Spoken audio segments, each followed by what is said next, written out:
اللہ کے حضور دعا کرو، التجا کرو اور اللہ سے مدد مانگو، وہ بلاؤں کے رخ کو موڑ دے گا، وہ مصیبتوں کے رخ کو پلٹ دے گا تمہاری جانب۔ لیکن جب تم یہ مزاج نہیں رکھو گے تو مصیبتوں پر مصیبتیں آتی رہیں گی۔ حضرت موسیٰ علیہ السلام کے پیٹ میں درد کا احساس ہوتا ہے تو کوہ طور پہ چلے گئے، کیسے جلیل القدر نبی تھے، اللہ سے ڈائریکٹ رابطے تھے، اور جا کے کہا مالک میرے پیٹ میں درد ہو رہا ہے۔ اللہ اکبر۔ گھر کے نجی معاملے بھی رب سے ڈسکس کرتے تھے، اور کوئی جو ہے وہ ایسی چیز ہوتی وہ بھی رب سے ہی عرض کرتے تھے۔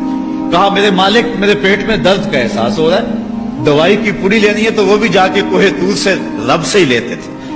تو اللہ تعالیٰ فرمایا فلان جنگل میں چلے جاؤ، وہاں اس شکل کے پتوں کی ایک بوٹی ہے، اس کو توڑو نچوڑو، اس کا پانی پیو، تمہیں شفا مل جائے۔ حضرت موسیٰ علیہ السلام گئے اور جا کے بوٹی کو توڑا نچوڑا، پانی پیا، شفا ہو گئی۔ کچھ عرصہ بیتا، دوبارہ اسی طرح کا درد جاگا۔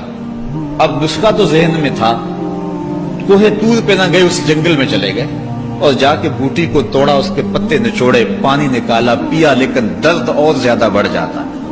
پھر دوبارہ آئے کوہ طور پہ، کہا مالک میں نے اسی درد پہ دوبارہ وہی بوٹی کا پانی پیا ہے، لیکن درد بڑھ گیا ہے۔ کہا موسیٰ اب جو آئے ہو کوہ طور پہ پہلے ہی آ جاتے۔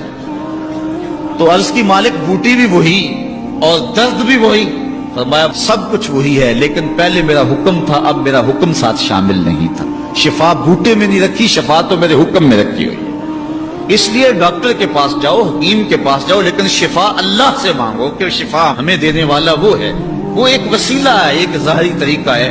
تو حضور علیہ الصلوۃ والسلام، اللہ اکبر، کیا خوبصورت ارشاد فرما رہے ہیں، حسنوا اموالکم بالزکات، اپنے اموال کو زکات سے پاک کرو، وداووا مرضاکم بالصدقہ، اور اپنے مریضوں کا علاج صدقے سے کرو۔ حضور علیہ السلام نے ارشاد فرمایا کہ بندہ کہتا ہے میرا مال، اس کے مال تین ہیں۔ ایک مال وہ جو اس نے کھایا اور ضائع کر دیا، دوسرا اس کا مال وہ ہے جو اس نے پہنا اور پرانا کر دیا، اور تیسرا اس کا مال وہ ہے جو اس نے آگے بھیج دیا۔ فرمایا باقی اس کے وارثوں کا ہے، اس کا نہیں ہے۔ اس لیے ہم راہ خدا میں خرچ کرنے کا مزاج بنائیں، اس سے مال گھٹتا نہیں ہے، اس سے مال بڑھتا ہے۔ بلکہ جب راہ خدا کے اندر ہم خرچ کرتے ہیں تو ہمارا جو دوسرا مال ہے وہ بھی پاک ہو جاتا ہے۔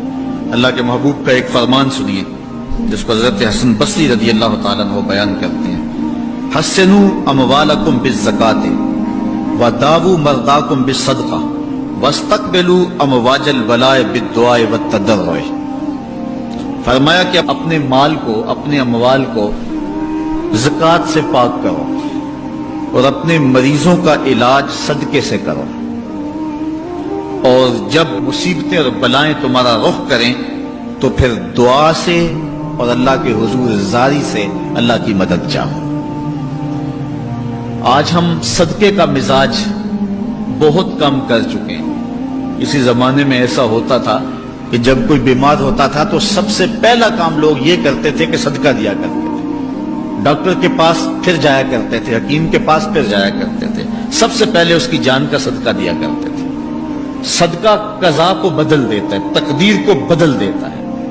صدقہ سے اپنے مریضوں کا علاج کرو۔ اصل ڈاکٹر کے پاس جانا، علاج کروانا سنت ہے، اس کی ممانعت نہیں ہے، لیکن یہ بات ہمیشہ ذہن میں رکھیے گا کہ ڈاکٹر کے پاس دوا ہے، شفا نہیں ہے، شفا اللہ کے دستے کرم میں ہے۔